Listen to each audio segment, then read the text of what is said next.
Hey, Daddy-O. What's happening? Couple less bikes than last time, huh? A couple less, not too many. There's a couple in the house. There's a couple in the trailer. You know, it's been going on for 40 years, so seems like whenever you get rid of one, you find two. Also, like someone told me, sometimes it seems like if you park them together alone at night, they multiply. I'll leave that to you guys to figure out. But anyway, yeah, it's been a wonderful, wonderful hobby, and I started out riding and racing dirt bikes, and started early on restoring the early dirt bikes as they were changing. When I saw suspension travel getting longer and swing arms going to single shocks and brakes going from drums to disc, I liked the old stuff and I wanted it just for me to preserve it. And as it turns out, I'm not the only one who feels that way, because a lot of those early dirt bikes have really skyrocketed in value, just to kind of show the history of the sport when you look at the bike parked to next to one of the other ones. Don't have many dirt bikes out here right now. Really, the only full-on motocrosser is this 360 Mako from back in the early area. This is a 1968. Pretty much whenever I do a restoration, I try and get them exactly the way they came out of the crate. You know, you got to research from guys that rode them, dealers that sold them, magazine ads, pictures of guys racing them. Of course, a lot of things got modified for racing, like always. But back in this era, there was about 3.5 inches of rear wheel travel and about 6.5 inches of front fork travel. So you guys that are used to riding these modern dirt bikes with this wonderful suspension, if you took off on this, you wouldn't get 30 feet from the truck. You'd hit a bump and you'd feel it come right through your spine and out the top of your helmet with only 3.5 inches of travel. But that said, you know, for the tracks of the day and everything, they work fantastic. Mako was a leader in a lot of things. First one with leading axle forks and straight across triple clamps. And Mako figured out early on, they're from West Germany, by the way. Mako figured out early on to build a tractable motor with good, usable, smooth power instead of just horsepower. The opposite end of that spectrum, as far as tuning, was the Japanese in all the early bikes. This is a 1976 Suzuki RM, which was the first really viable out of the crate factory motocross bike from Suzuki, and almost from Japan. You know, they went to long travel, 8 inches at the time, front and rear. Pretty much copied their factory works bikes of Roger DeCoster and Joe Robert from years before. And they were fast, they were reliable, they were cheap, so it was a big step up when motocross exploded. They sold tons and tons of those. A lot of bikes here from different countries. We got Japan and West Germany there. This is a little Bultaco Lobito from Spain. I had one of those brand new when I was 14, so that's one of the few bikes in here that I found one and restored it just kind of because of the nostalgia value. Although I guess the nostalgia ran out because I sold it on Bring a Trailer 2 weeks ago, going to Texas, I believe. That one's on the way.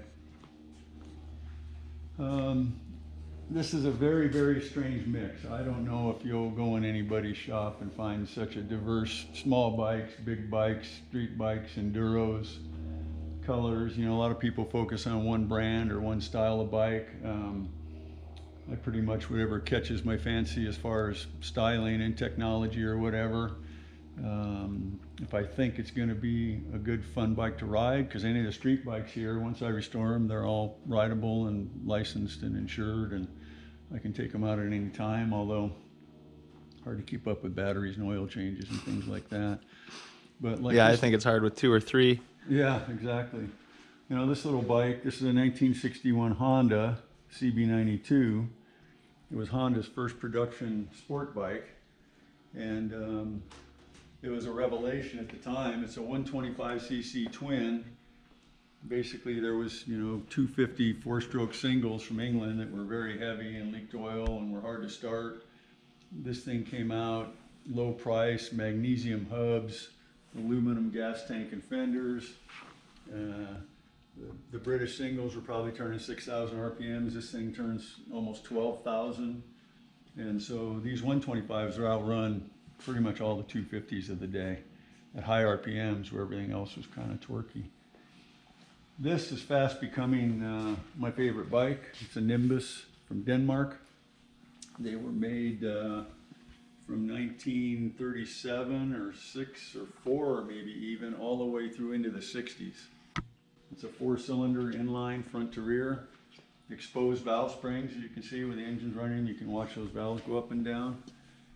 And I bought this at an auction knowing nothing about the condition, and it had sat for 20 some years, and I got it home and spent a day on it, and it runs perfect. And I just love riding that thing. BMWs I'm partial to. I had a lot of early British bikes, and quite honestly, as much fun as they are to ride, they were hard to maintain, vibrated, leaked oil, all the things you hear about early British stuff. You know, when I got my first BMW, which was just like this one, not this bike exactly, but same model, it was a revelation. Smooth, quiet, easy to work on, everything. Still very rideable to this day. I'd hop on that and ride it to California without blinking an eye. Another bike kind of a little bit from my childhood, these Honda Super 90s. Were a little bit later, about 5 years after those CB92s. Dirt cheap, racy looking, 65 miles an hour from a 90cc bike, and just put thousands and thousands of kids onto motorcycles because that rode and looked and handled like a real motorcycle instead of like the little step-through scooters that they had. Going down this side, there's some real rare pieces. Greaves was an off-road company, built motocross and trials bikes. Very few road bikes, and this is the end of their road bike line. It's the biggest engine they ever had, which is a 325cc twin. And I think they only built 105 of them or something, and I think there's maybe 2 or 3 in the US, so not likely to see one of those at your local coffee shop. Interesting things that people tried, if you look at the brake drums, you know, brakes were a problem all the way through the drum era, of course, and so I put those fins on there to try to cool the brake drums down. A lot of backyard engineering, some of it worked, some of it didn't. Vespa scooter still being built today. That's a 1964 GS 160, all restored, unrestored original. That's one of the hot rods of the day, which I think was 12 horsepower instead of 9.5, something like that. But for if you were a teenager or a young 20s in Italy and you had one of those, you had it made. Right next to it, another bike from Spain from the same era, Montesa 175. Almost the same size engine as that Vespa scooter, and it would just run and hide from it. All you see is 2-stroke smoke from the Montesa if you try to race it with your Vespa.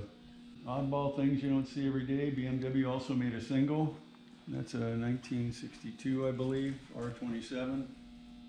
It's basically the same engine as that 500 twin, and they just tilted it up. Same pistons and valve train and everything like that. I mentioned Greaves being mostly a dirt bike company. This is another one that they built, I think about 120 or 30 of. This is a Greaves factory road racer called the Silverstone. So they started with the motocross platform and modified it, you know, fairing, low bars, long tank, humpback seat, and as spindly as those things are, I got that thing running pretty good and rode around the neighborhood, and it's got a lot of power, and they went about 102 or 104 miles an hour. It feels more spindly than your bicycle today. It's hard to imagine going over 50 miles an hour on those things, so those guys were pretty brave. I'm dying to find a place to do it. I got to find maybe an empty church parking lot during the week or something like that, so I can go ring it out a little bit. And then Husqvarna is near and dear to my heart. It was my first job out of college. Got to work for that great company and all the race history and everything with it. There's a couple famous Husky guys on the wall there, Ken Howerton and Huck and Carl Twist. Knew both those guys, count them both as friends. Carl Twist unfortunately passed away a few years ago. But this little bike is a 1955 Husqvarna called a Silver Pill. And it was built as a road bike, but that was the bike that put Husqvarna into the dirt bike business. And if you look at the early engines, all the way up through 1971, if you look at the cover, the shape of that side cover and crankcase and everything, they were still they evolved right from that. In fact, here's the world champion bike from 1970. If you look at that engine in that poster, it's just a 400cc version of that little 175cc version street bike. So everything was evolutionary through the 70s with all these dirt bikes, and then when the suspension revolution hit, that changed everything.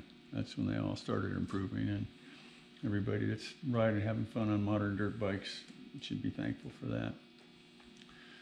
So a couple Italian bikes here, kind of rare stuff, nothing that a lot of people know about. That Aprilia Moto 6.5 was designed by an industrial designer, not a motorcycle guy, and I always just thought the styling was so unique that I wanted one. They never officially imported them to the country, so I can't tell you how I got that one, or I'd have to kill you, I guess. The more kind of real unique one is this NSU, which is another German bike.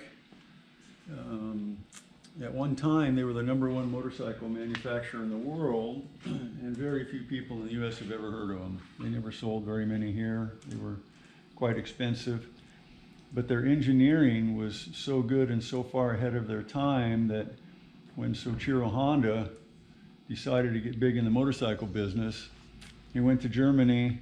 He copied a lot of the NSU features and styling, especially if you look at the front fender, the way the Germans did that flare at the back, and you look at the early Honda Dreams, they copied that.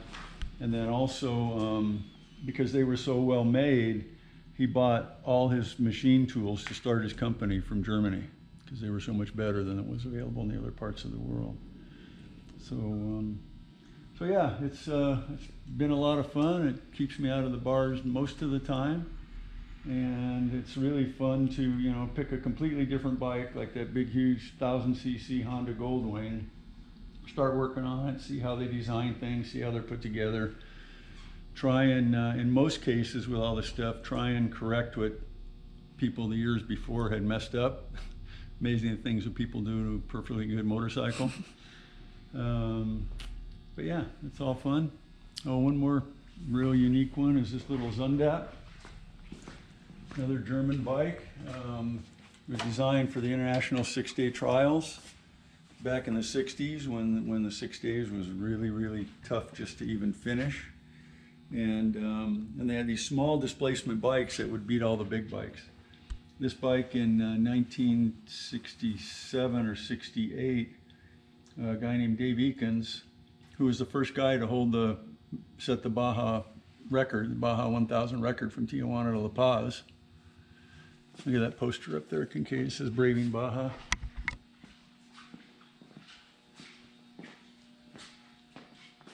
Yeah, so that's Dave Eakins on the left, and I think that was 1962, and that was the forerunner to the Baja 1000 races that are still going today. Well, he went to Europe, rode one of these Zundapps in the international 6-day trials. He liked it so much, he shipped it home. And the biggest enduro in the western U.S. then was called the Greenhorn 500-mile enduro. And he entered the Greenhorn on this, and everybody was laughing at him at the starting line. How are you going to do that race on a 100cc bike? And he won it overall. He beat all the triumphs and everything. 2 days, 500 miles. And the biggest problem he had was big sand hills, and he just pushed and pushed and pushed up the sand hills. Yeah. But everywhere else, he was better than him, and he won it. So this was a bike.